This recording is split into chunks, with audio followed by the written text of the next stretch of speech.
प्रदेश में अपराधियों पर अंकुश लगाने के लिए ऑपरेशन द कन्विक्शन की हाल ही में शुरुआत की गई थी। इस ऑपरेशन का लक्ष्य था कि 30 दिन के अंदर पुलिस जांच करे और जो पीड़ित है उसको न्याय दिलाए और अपराधियों को सजा दिलाए।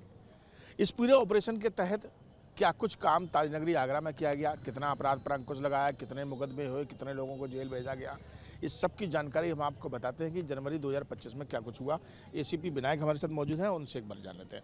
विनायक जी, इस ऑपरेशन की शुरुआत की गई थी, हालांकि तमाम ऑपरेशन चलाए जा रहे हैं सरकार के द्वारा, लेकिन ये एक ऑपरेशन ऐसा था जिसमें एक समय सीमा तय की गई थी कि 30 दिन के अंदर हम करें, तो कितनी कार्रवाई कुछ हुई जरा हमारे दर्शकों। जी, आपने बहुत सही कहा। ऑपरेशन कन्विक्शन के अंडर उत्तर प्रदेश पुलिस जो अपराधी है मतलब सज़ा करते हैं, तो उसी सज़ा मतलब अपराध घटित होने के बाद उनको सज़ा दिलाना ही हमारा मुख्य मतलब अभियान है। और इसी के क्रम में जब आगरा कमिश्नरेट में पुलिस आयुक्त महोदय द्वारा ये जिम्मेदारी सौंपी गई, तो मॉनिटरिंग सेल को आयुक्त महोदय स्वयं मॉनिटर करते हैं और DCP officers, DCP east sir, DCP waste और डीसीपी सिटी सर, ये तीनों उच्चाधिकारियों द्वारा इसकी समीक्षा की जाती है।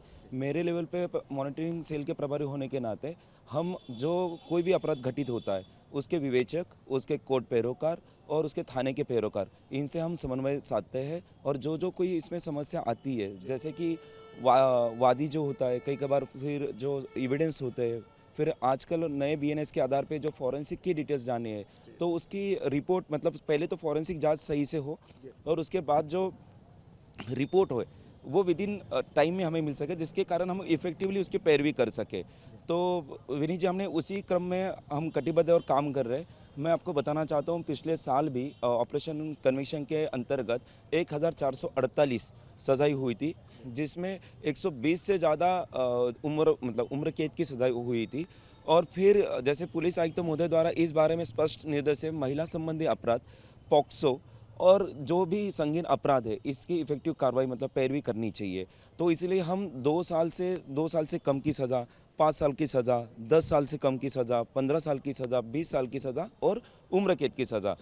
और पिछले साल आपको भी पता है कि एक संगीन अपराध हुआ था पॉक्सो का, जिसमें एक बच्चे की मतलब दुर्दैवी मौत हो गई थी, तो उसमें भी एक को फांसी की सज़ा हुई है। और एक और मुकदमे की हम पैरवी कर रही है, जिसमें भी हमारी कोशिश यही रहेगी कि उसमें भी उस व्यक्ति जो दोषी है उसको कैपिटल पनिशमेंट हो। और इस जनवरी का आपने जैसे कहा, हमने पिछले जनवरी से अगर हम उसका तुलना करें तो इस बार 227 अपराधियों को सज़ा हुई है। और ये पिछले साल के जनवरी से अगर हम उससे तुलना करें तो ये 4 गुना ज़्यादा है। तो हमें इसी दिशा में आगे काम करना है। और हम आपको बताना ज़रूरी समझते हैं कि पुलिस आयुक्त महोदय द्वारा अभी पिछले साल जो 1448 जो सज़ा हुई थी, तो हमारा आने वाले समय में यही टारगेट रहेगा कि 2025 में हम इसमें 20% बढ़ोतरी करें और इसमें और आगे करते रहें। तो बिल्कुल देखिए, जैसा कि विनायक जी इसी भी हमको बता रहे थे कि किस तरीके से कार्रवाई की गई, और सबसे बड़ी खास बात यह है कि आगरा पुलिस की तारीफ इस बात की है कि अगर पिछले साल की अपेक्षा आंकड़ों की देखें तो 4 गुना से ज़्यादा जो है वो अपराध जो है उनका यहाँ पर समाधान किया गया और अपराधियों को सज़ा दिलाई गई। तो कुल मिलाकर एक बेहतर ऑपरेशन कन्विक्शन जो है वो साबित हो रहा है यहाँ पीड़ितों के लिए और अपराधियों को सज़ा दिलाने के लिए। वीडियो जर्नलिस्ट मनोज के साथ आगरा से विनीत दुबे, न्यूज़ स्टेट उत्तर प्रदेश।